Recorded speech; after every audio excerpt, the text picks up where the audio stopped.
Hai. Macam ni lah nasib seorang suami yang mana isterinya adalah nurse.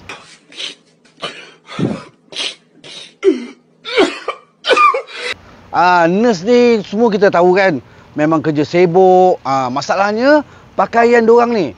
Pakaian diorang ni mestilah terkena darah ke, iodin ke, kena ubat-ubatan ke. Jadi samping dia menjaga, orang kata membaik pulih, menjaga kita di hospital, satu pekerjaan yang mulia. Jadi suami pun kena buat sesuatu yang memuliakan isteri. Suami kalau tak bantu isteri, siapa lagi nak bantu?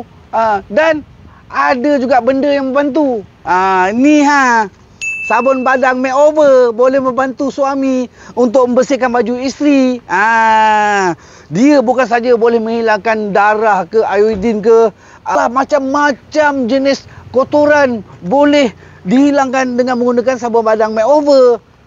Jadi abang nak membantulah isteri abang, nurse. Tapi tak mau kacau lah dia tengah buat kerja. Abang pergi membasuh lah.